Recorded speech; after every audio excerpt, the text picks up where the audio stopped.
Welcome to another episode of the Canmore Trust Podcast. I'm so glad that you're here. We're going to be dealing with some difficult subjects. We're going to be talking about suicide and mental ill health and the challenges around each of these. And so your safety is absolutely paramount as you listen and watch. If you are activated or challenged by anything that we talk about today, would you please reach out for help? Our Canmore Trust website has lots of resources as to where you might seek that help. So please go to thecanmoretrust.co.uk to our resource page. And if you are struggling even to do that, would you please remember two numbers. One is Canmore, texting Canmore, Canmore, to 85258.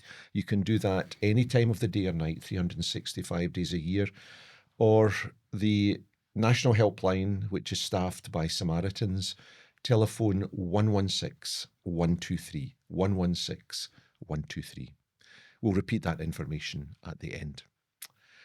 So it's my enormous pleasure to turn to our guest for this podcast, an individual who has become kind of family, really, Natalie Dakhil. And Natalie, we're going to hear a lot about what you've done and your story.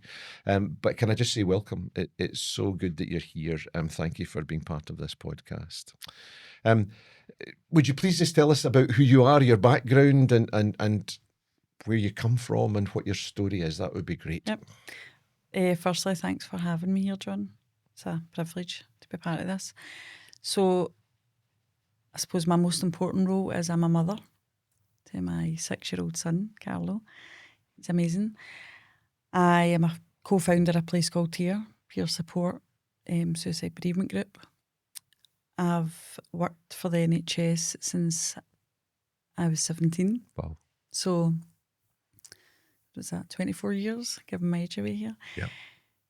And various roles, done a lot of agency work in nurse bank agency because I like to travel. When I was younger, me and Anton would go travelling the world.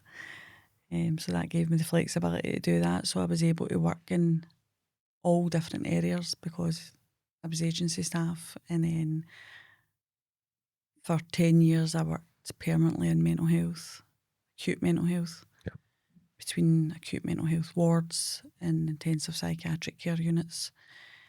Then I moved on to alcohol and drug recovery service, and that's my current role today. I'm a care manager in community alcohol and drug recovery service.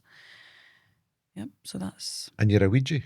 I am a Ouija. I was brought up in Maryhill. Very proud to say that I was brought up in a Glasgow housing scheme.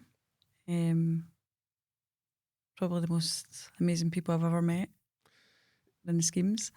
Did you grow up in poverty, or was poverty something that was around you? Oh, poverty was very much a big part of my childhood. I remember, don't think I'll ever forget it, remembering counting down the days till my mum and dad get paid their benefits and thinking, I'm going to get fed. Wednesday was the payday. I've got a lot of gratitude today for being fortunate enough that I don't need to worry about waiting for payday to get fed. Yeah. That was difficult times. You mentioned Carlo, the love of your life. There's another love of your life as well, though, in Anton. Anton, He's a bit of a character, really, isn't he? He is a one-off. To summarise, he is a one-off. Anton is he's amazing. He is,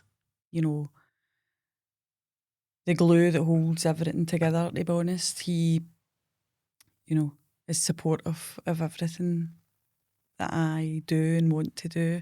He's always by my side, cheering me on. He's got that infectious energy. He just lifts people.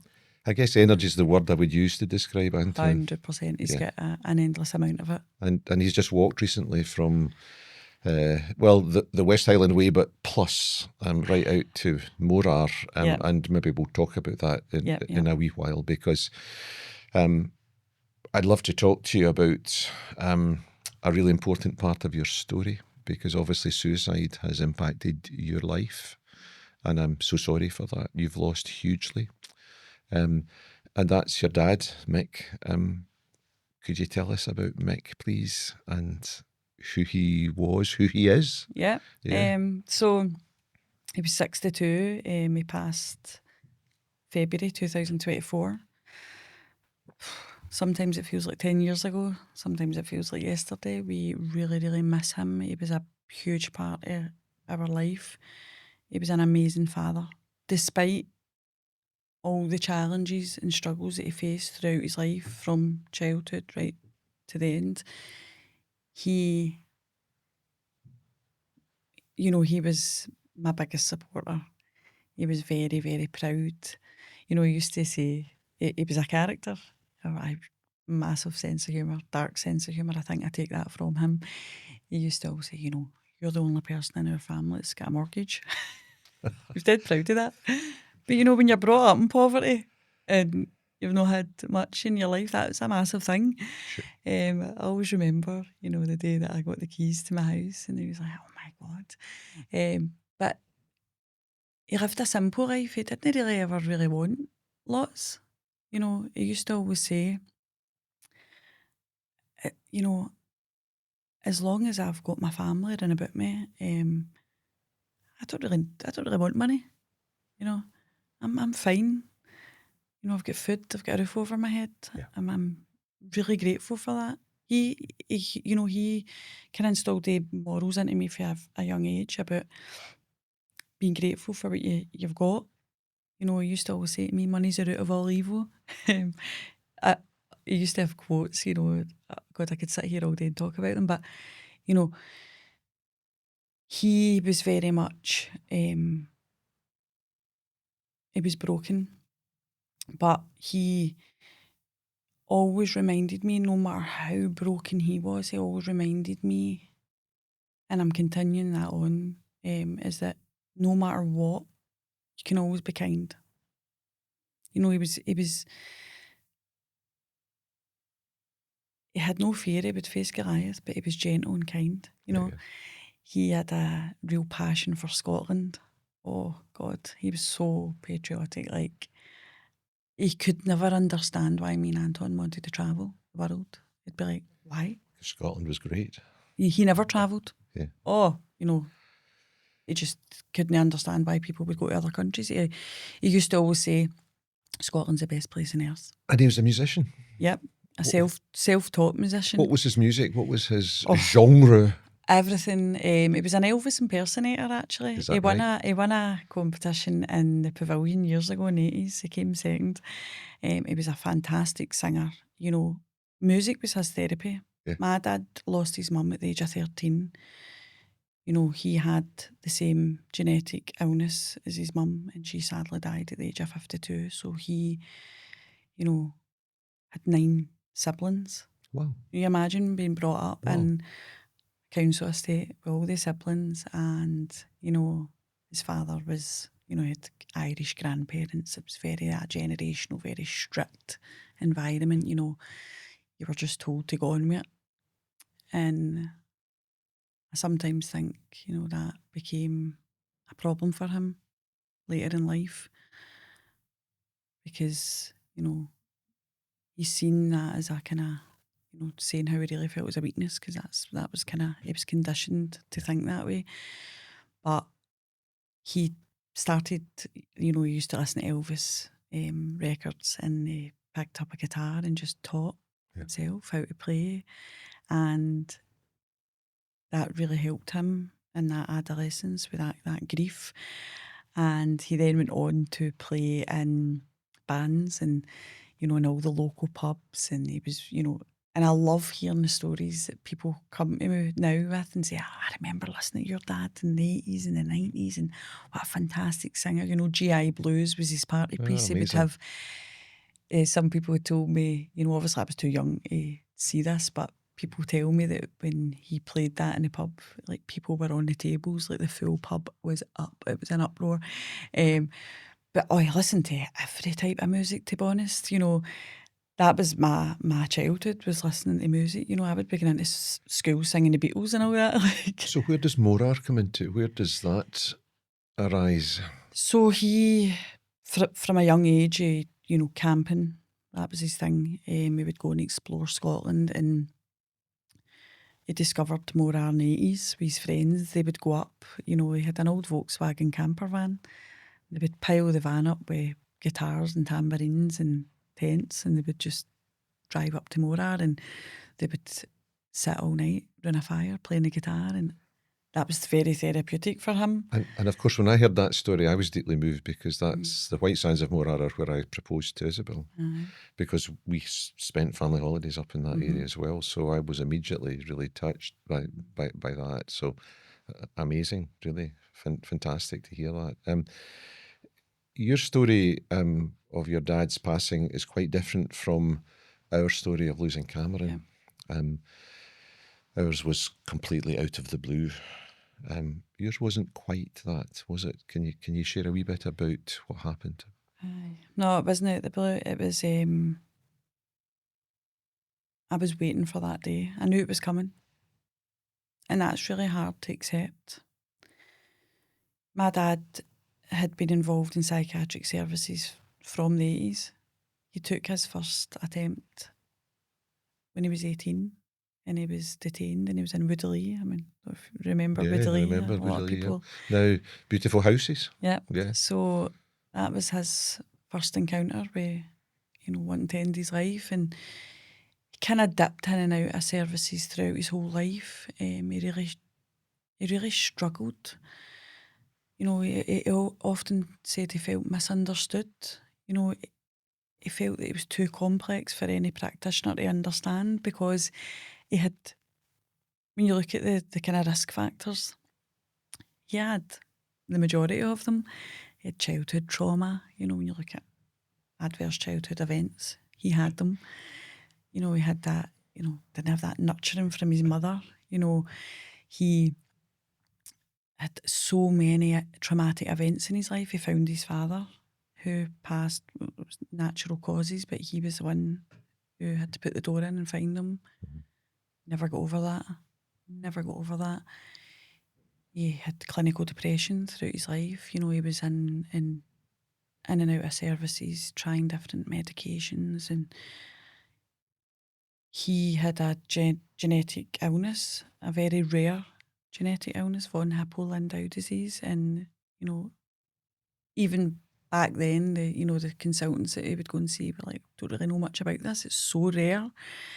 And he lost 2 of his siblings to that same illness, and the 2 years prior to his passing, and I think that was a massive factor. And was there physical pain in that illness as well?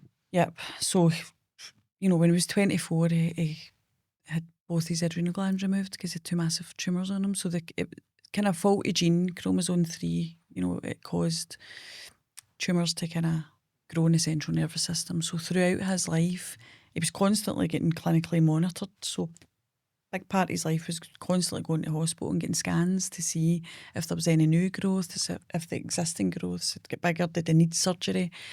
There was no treatment for this illness. There still isn't today. The only way to manage it is by monitoring it and surgery, if it can be removed. So in 2009, he had 4 brain tumours that had to be removed. And he went under a 9.5-hour operation to get them removed. And I think that really impacted on his presentation and his thinking. I mean, I don't think, getting your skull opened and having surgery for 9.5 hours, I don't think you would ever be fully okay with that. But there wasn't much recovery. He got done the hospital admission, and then he was sent home. And I used to always say to the kind of endocrinologist that overseen that illness, there should be kind of genetic counselling. You're living with this illness that there's no cure for. That it's debilitating. That you're going to deteriorate. You're seeing family members dying with that same illness. His mum, for example, his sister, she died at the age of 21. She had a seizure and died. She had the illness. All that loss, and knowing that that's what you're facing. that's hard to live with every day. And, you know, he had a massive aneurysm in his brain that we would go through Edinburgh. We would see neurosurgeons, like all different neurotherapists, every type that you could see. He's seen them. It was they always used to say, you're a very complex, rare case. And, you know, we used to sit at these meetings all the time. There was never any hope delivered in these meetings. It was always, right, okay, well, that one, you know, they would have his brain scan up on the screen and they would say, that one's not grew, so that's good. However, this one has grew. But the risks of surgery outweigh the benefits. So living with a life sentence almost, or maybe even a death sentence would be a better description. The way he described it was, I am living with a ticking time bomb in my brain, because we knew this aneurysm was over the threshold. It couldn't be treated, that it could rupture. Yeah. And he lost one of his friends who was in his band, his bass guitar player, to a ruptured aneurysm. And he used to sit and ruminate over that. He used to be like, I don't want to die that way, because he was sitting in my house that night playing the guitar with him. And he used to say, you know, I don't want to die that way. So that, having to sit with that every day, yeah. you know, and anxiety that came with that. So not much hope offered really, and I guess that takes me to having lost your dad so tragically, and I'm so sorry. You have turned that almost immediately into a thing of hope. I think those of us who have been watching on from the sidelines have been gobsmacked by the pace that you have taken up, the cudgels, and moved things forward, because it's 18 months really since your dad died. Mm-hmm. And you and Anton, your husband, have set up this, quite frankly, amazing group called A Place Called Here, which meets every single week in an amazing place in Springburn Road. And can you tell us a wee bit about it? Yep, so it's a peer support, face-to-face bereavement group. We meet every week in Springburn. It's, you know, I smile when I talk about it, because it's crazy. It's a suicide bereavement group, and until you come and experience it, you can't understand why I'm sitting here smiling, because it's so sad that it's needed. No, I've been, because I can tell you why you're smiling. Yeah. It's been critical for my healing. You know, before you talk about it, it's called A Place Called Here. Uh-huh. Yes. Yep. Why is it called A Place Called Here? So I was reading a book and I seen a wee quote that said, you can lose someone in this place, but you can also learn to live in the here and now. Wow. And I thought, a place called here? You know, lost somebody in this place. I can learn to live in here now through that experience. So it's completely random, but it felt right.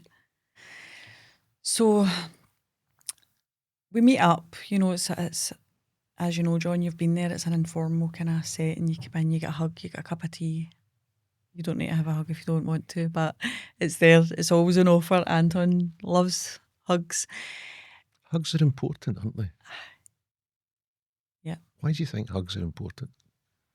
Just that connection, that sense of belonging. Like, come in, you know. Your family. I feel you. It's funny because we've actually got some people at the group, they talk about it, they share about it all the time, that, you know, when I first came here, I was like, I hate hugs. And we always give people that option. You don't need to hug, by the way. If you're listening, you're thinking about coming, we would never make you do anything that made you feel uncomfortable. There's a girl that came last week and she says, I love hugs. And I hated hugs when I came here. And we make a joke about it, but, you know, that's the impact. You know, she came in with that barrier, like, don't come near me.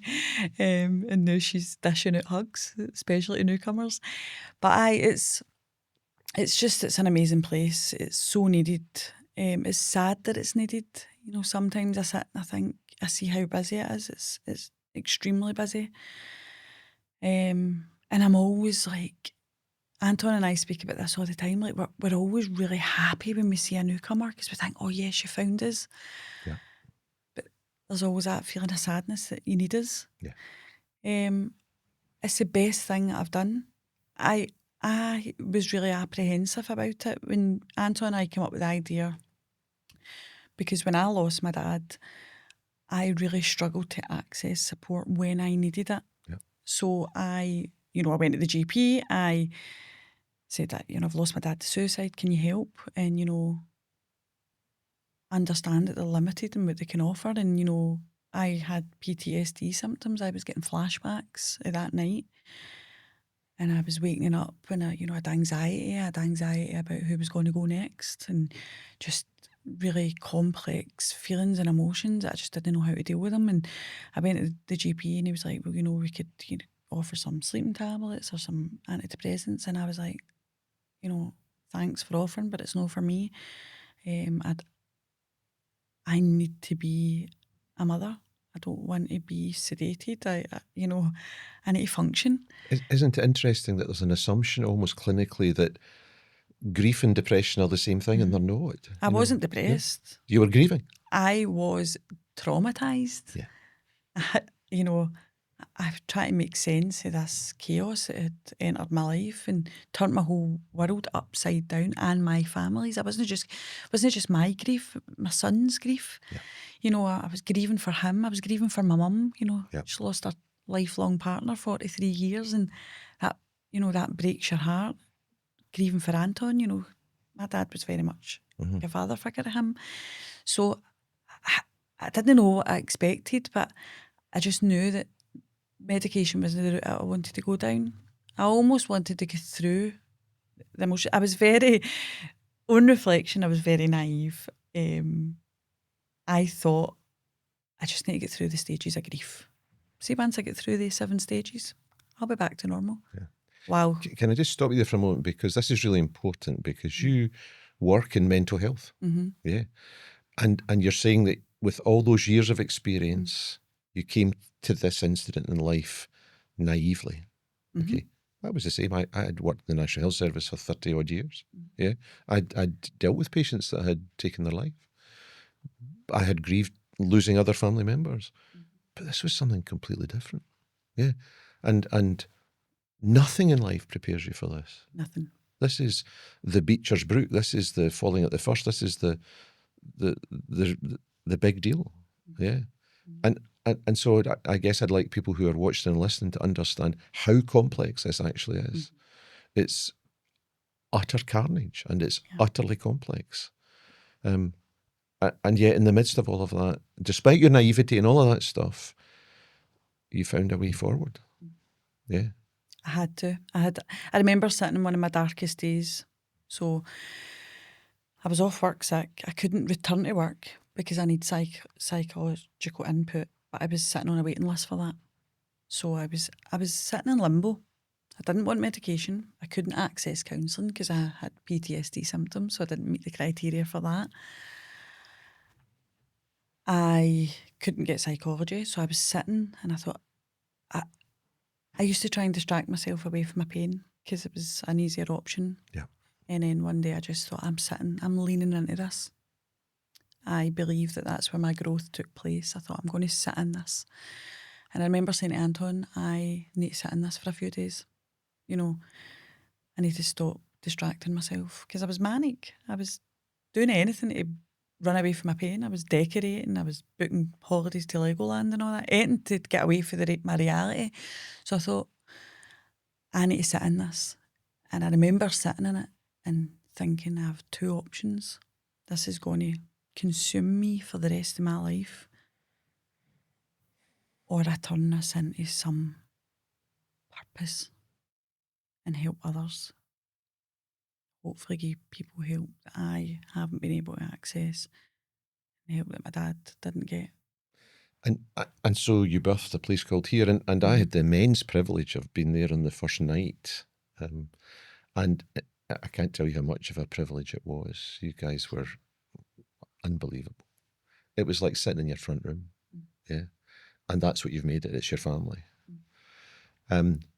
And one of the things that deeply impacted me that night was there was a moment as we shared our experience in the room. There's 30 odd people there, as you know.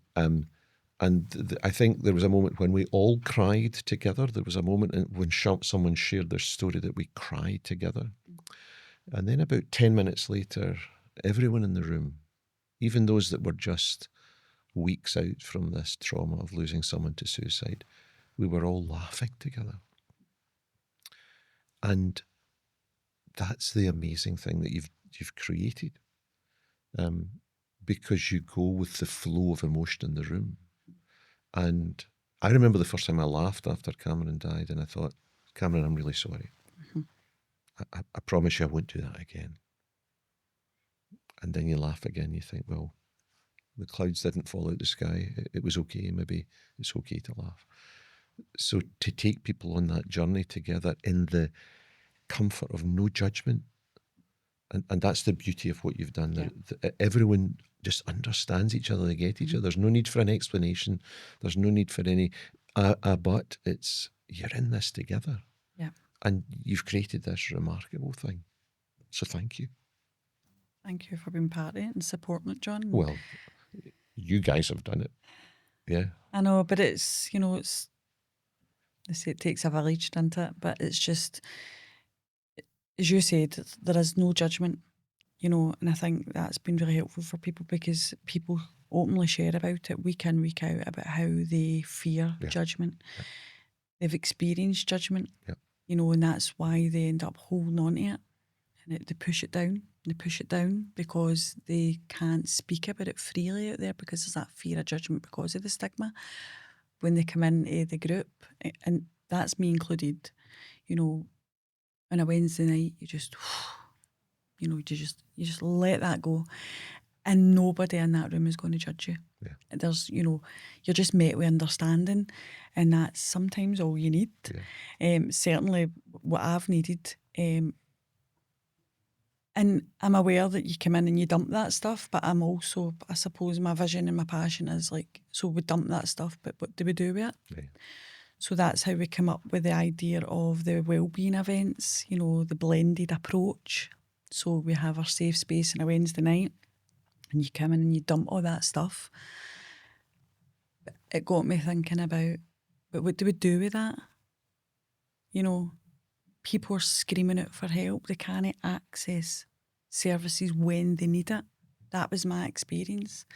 You know, when I finally got my psychology appointment, he said, I don't really know what to do with you.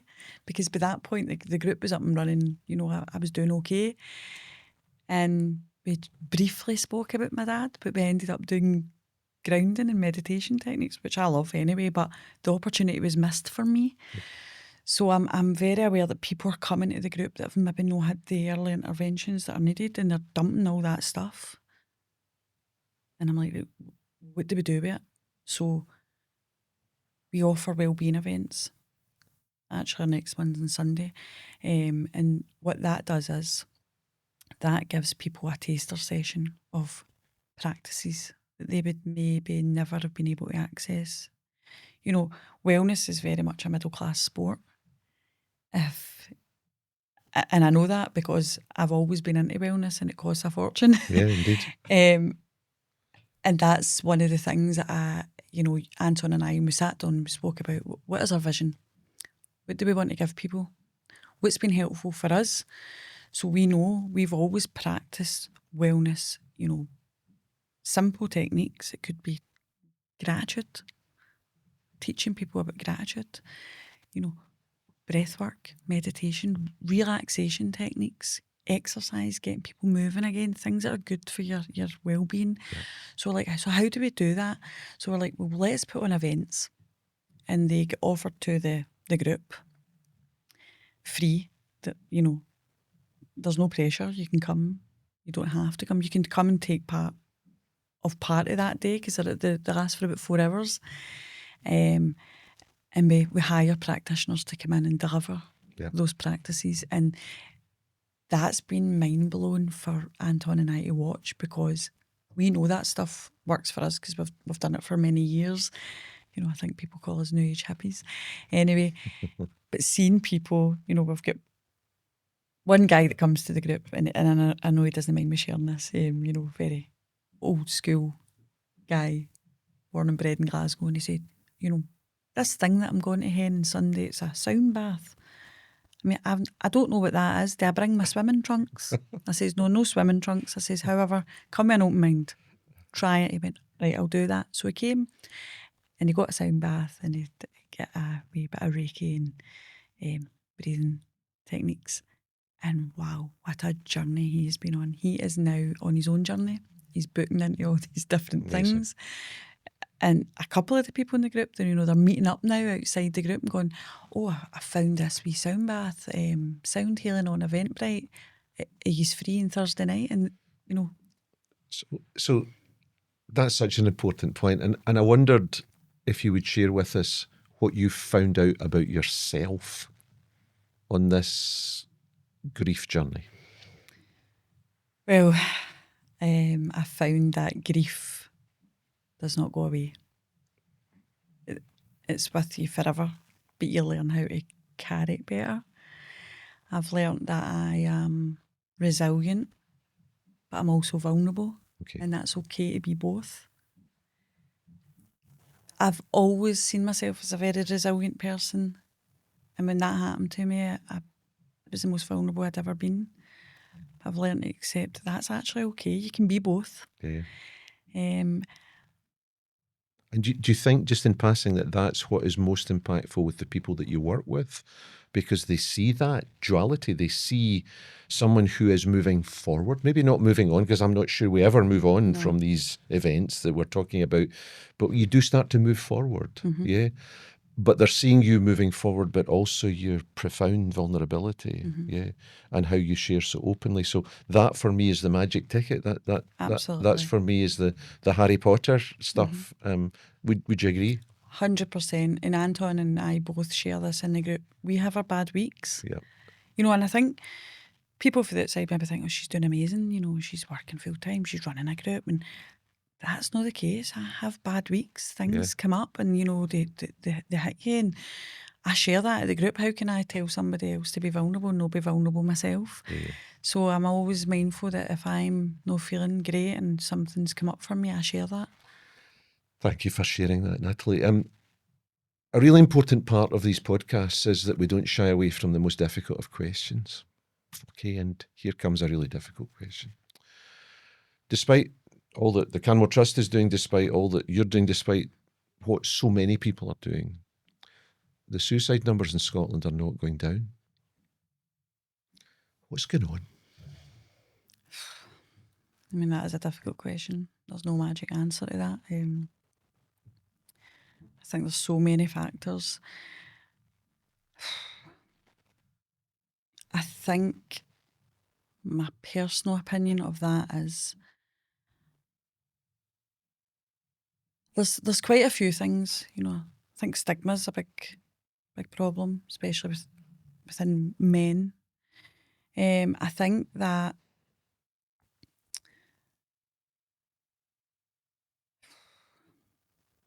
so many, I'm trying to condense this into, there's just so many things that I could say here. I think we're so focused on raising awareness that it almost disguises the wider issues. So I think raising awareness and prevention is so vital, and there's a lot of good work being done. But I think there's much wider issues that we're ignoring, such as poverty, isolation, early intervention. Have discussions most days,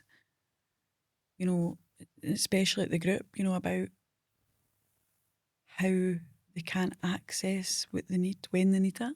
Yeah. So that early intervention, waiting lists are such a problem.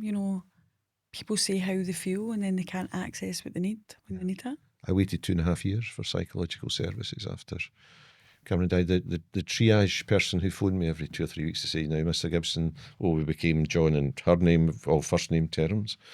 And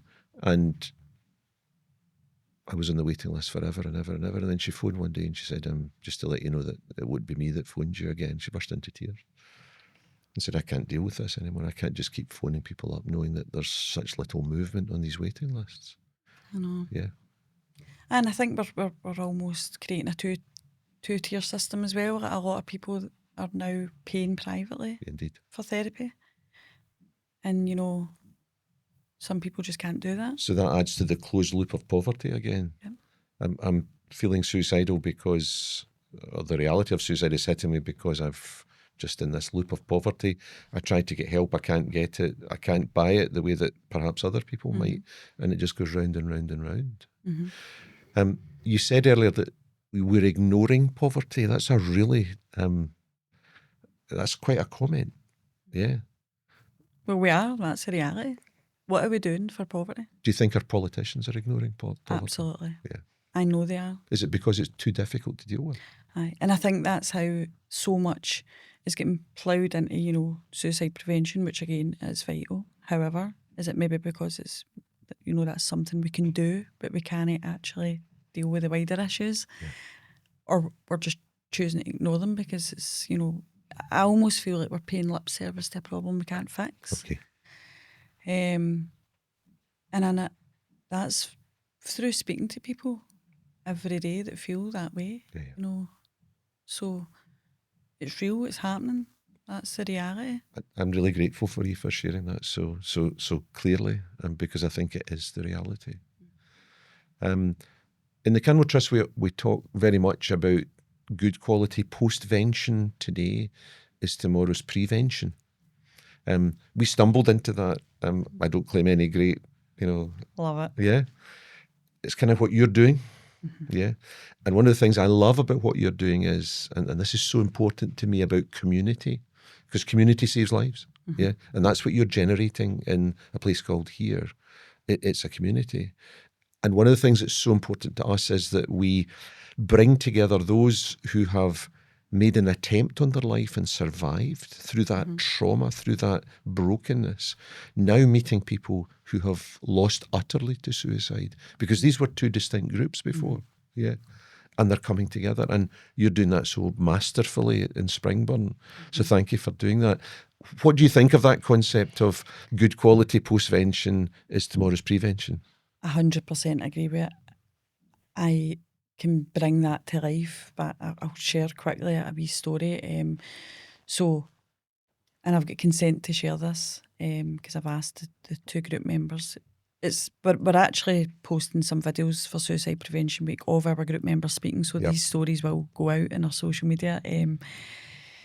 So two of our group members came, and I never really in the beginning thought about that postvention, prevention. I just like that I had this separate entity, you know, that's prevention, this is postvention.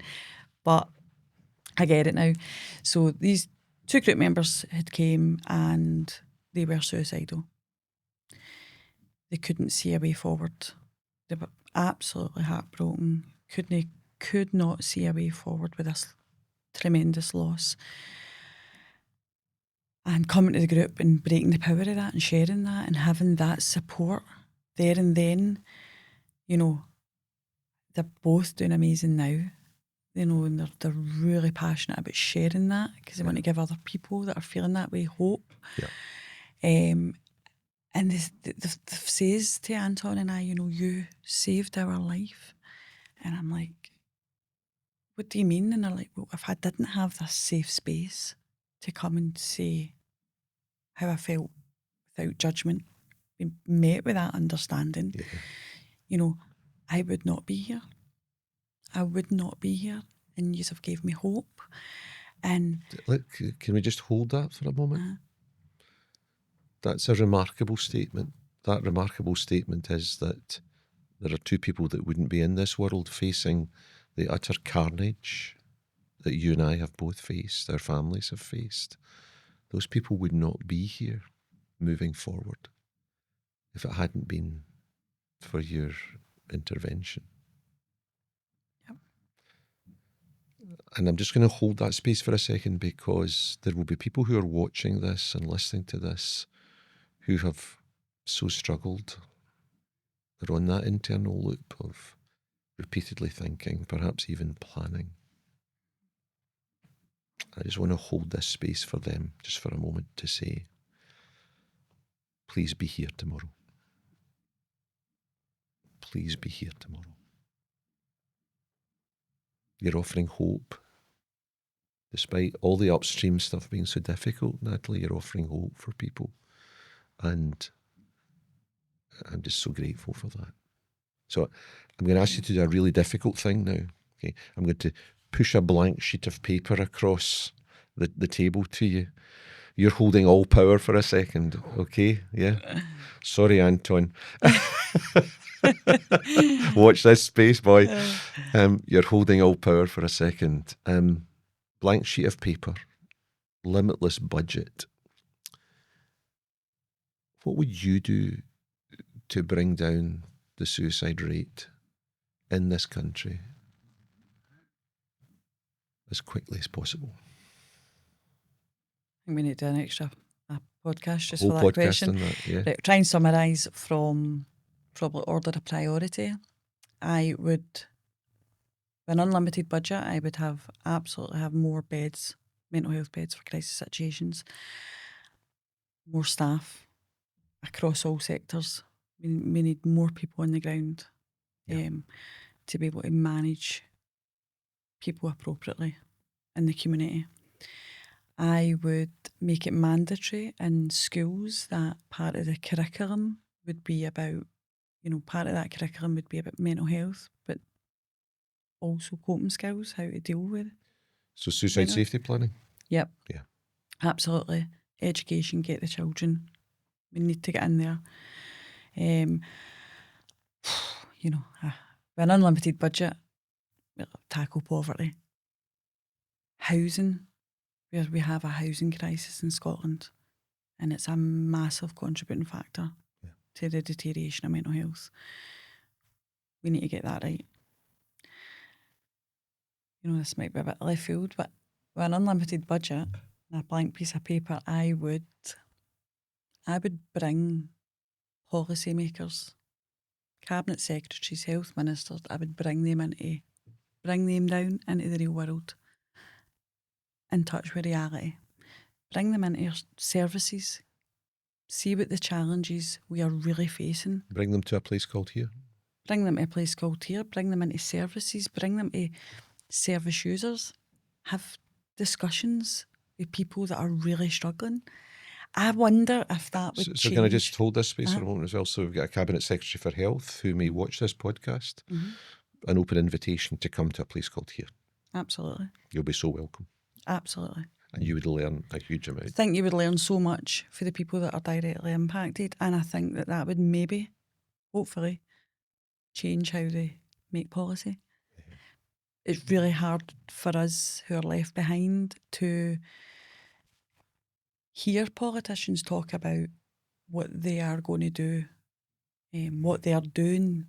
So, for example, I watched a video yesterday and it was John Swinney, and he said, we rolled out the 10-year strategy, suicide prevention strategy plan 2002, and we've doubled the money this year to invest in suicide prevention for people who are left behind. And I thought, okay, sounds great. If you've not been impacted and you're listening, you're thinking that's really hopeful. However, for me personally, since 2022, the numbers have went up. I've lost my dad to suicide, and I have had to create a self-funded peer support group because I had no support, and I've had to give people that support.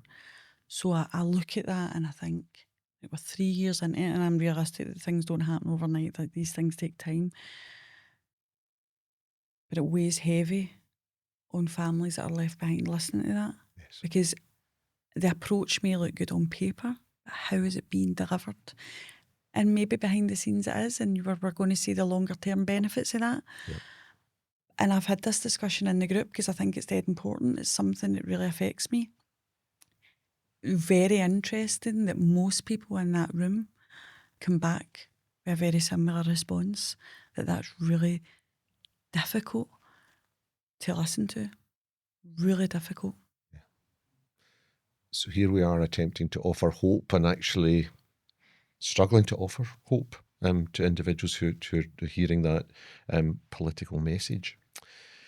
Another question I want to ask you, and this is a really important question for us, it's the fifth aim of the Canmore Trust to work collaboratively with all other partners in this sector.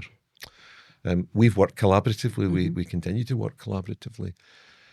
How might you call chief executives of other suicide prevention, post-vention charities, other groups that are working in this area, how would you call us together to make a collaborative working difference in suicide prevention and post-vention?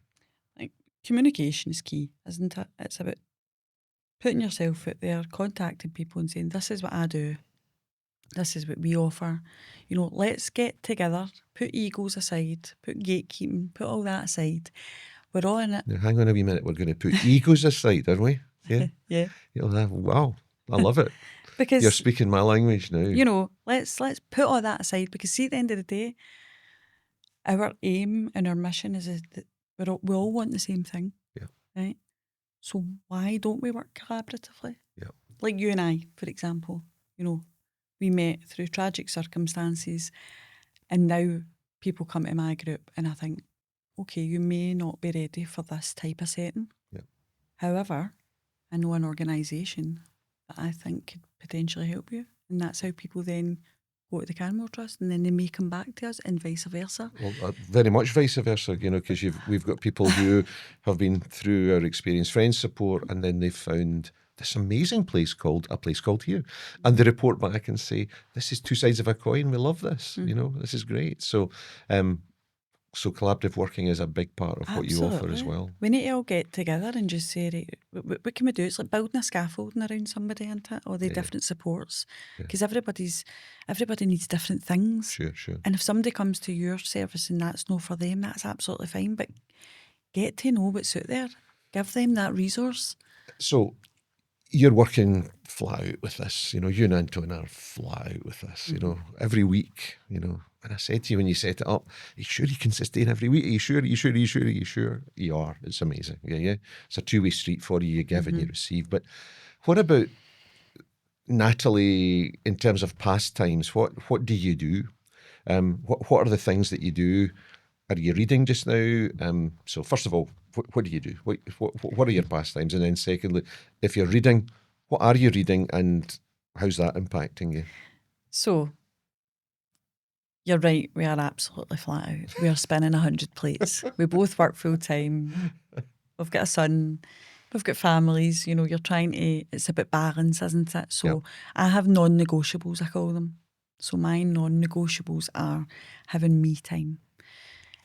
So like last night, my non-negotiable was that I went to my Pilates class, because that is for me to switch off, and it's good for me. Yeah. So I like yoga, I like Pilates, I like anything holistic. Family time, so like a Saturday is our family day. And that's, you know, boundaries are important. It's hard, you know, when you've got people constantly messaging, you know, social media, emails, and there's always something to be done. But, you know, we have that non-negotiable that on a Saturday, that's our family day. So, you know, Anton and I and Carlo will go and we'll have a fun day. Have fun. So that's, it's not a lot, but it's all we can fit in. You know, Anton's non-negotiable is he goes to the gym every day before work.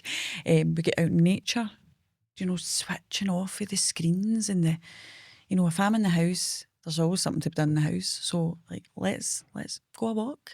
Let's hug a couple of trees, you know. Yeah. It's actually really simple. It's the simple things, you know. The one thing that I do every day consistently, and I will always do, is my gratitude practice. Every morning before my feet hit the carpet, I remind myself, what am I grateful for? Because that grounds me and it takes me out of self. So I can wake up to the reality that my dad's not here, and that hurts me deeply every day. And I wake up and I think, I'm exhausted, I need to go to work, I've got this on. So I just stop. Gratitude. What am I grateful for? I'm so grateful to wake up with a roof over my head. It's actually the simple things. Fantastic. And yet you're grateful for books, because I know you're a reader, so what are you reading at the moment? Well, I'm actually reading Rory O'Connor's When It Is Darkest. I have had We this... are not on commission, okay? No. Can I just say that? Actually, I just want to say I bought that book well before I met him, by the way. Okay. It's crazy because people say, why do you read books about suicide? Like, do you not see enough of that? However, I've read quite a few books about suicide. I flip between a chapter of that and then I have Donna Ashworth. Okay. We actually do a reading of hers every week. We get the group to pick one at the end of the meeting to end with. Brilliant. I really like her stuff. So there's another invitation to Donna. Yes. Yes. Donna, come along. yeah, I know that you're very interested in suicide prevention. We've had some interactions with Donna Ashworth. Yep. She's amazing. Open invitation to come to Yep. A place called Here. Yeah. Yeah. So fantastic. Natalie, we're heading towards the end of this podcast, but we need to get a few more really important questions in. There will undoubtedly be someone, maybe more than one person, who will listen or watch this podcast who is overtly suicidal. What do you want to say to them?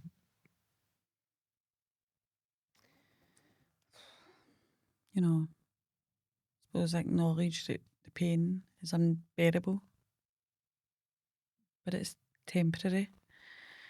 You know, just for today, you can stay.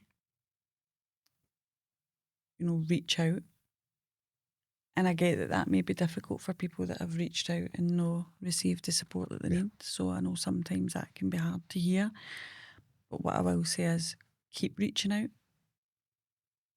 You'll find your person, because there is so many people that want to help you. So many people. And there is help there. You're not alone. And can we just say, every Wednesday night, not just once a month, every Wednesday night, 7:30, in the Springburn Road. Yeah. So make contact with us. We'll direct you to a place called Here, or contact you guys directly through social media. That place is always available to you. Hugs, or if it's not the time for hugs, just tea. Coffee, good biscuits. Fantastic. Okay.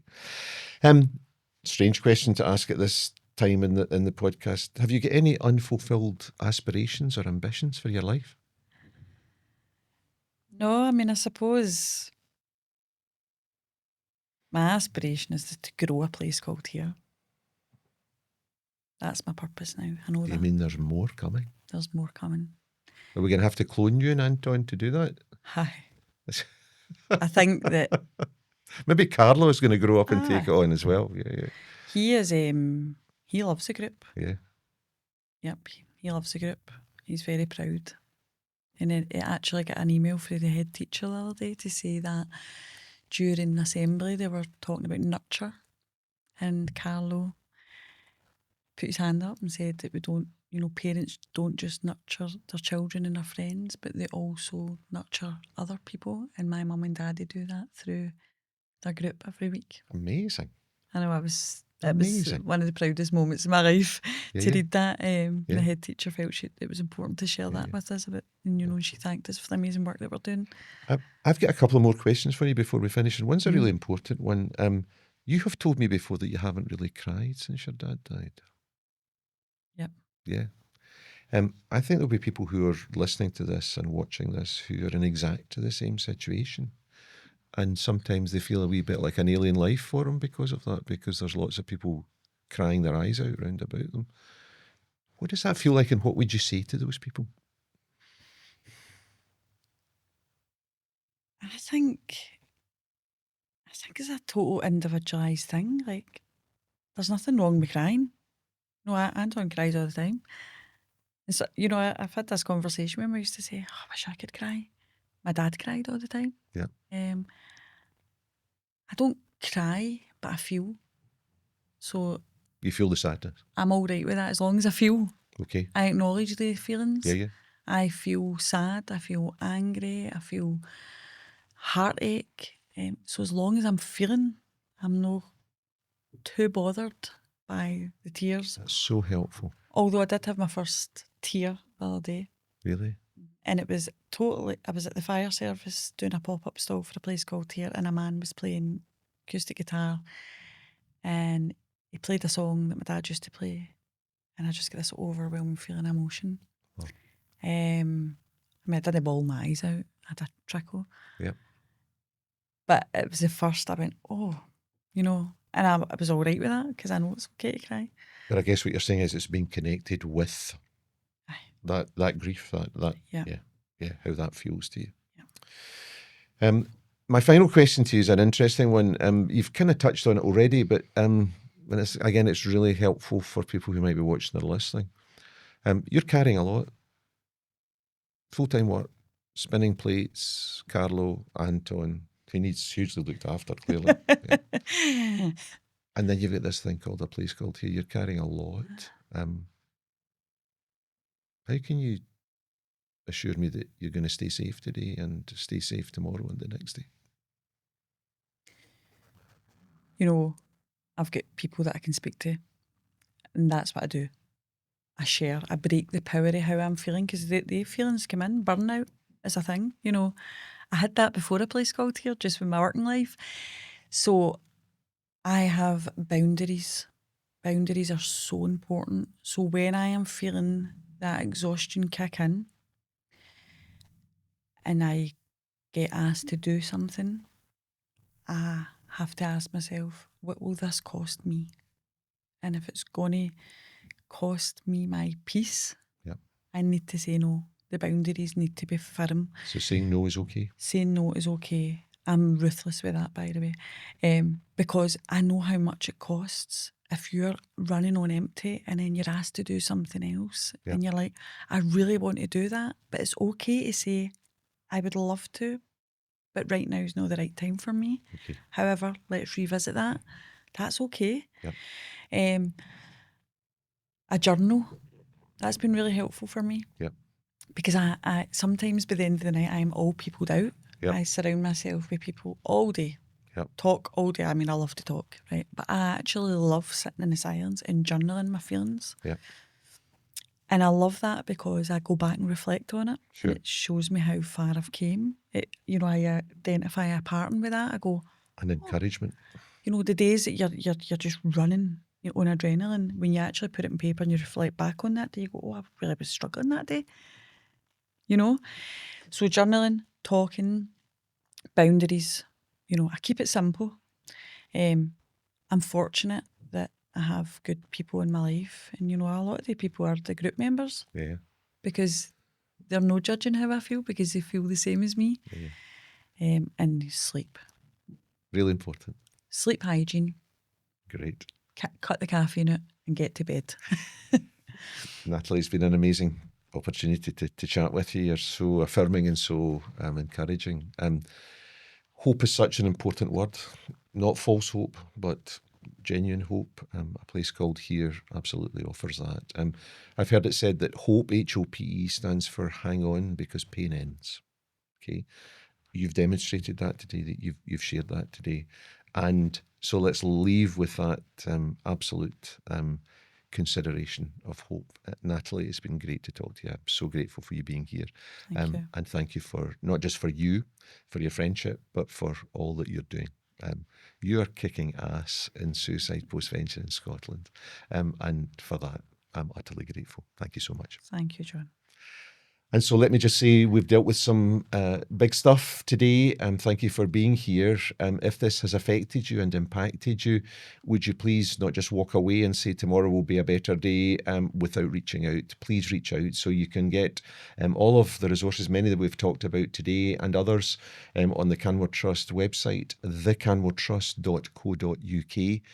Remember, you can text Canmore, CANMORE, to 85258 any time of the day or night. So when it feels bleak in the middle of the night and there's no one else around, you can have that conversation with another human being. It's not a bot, another human being. And then, of course, the National Suicide Helpline, which is staffed by Samaritans, 116 123.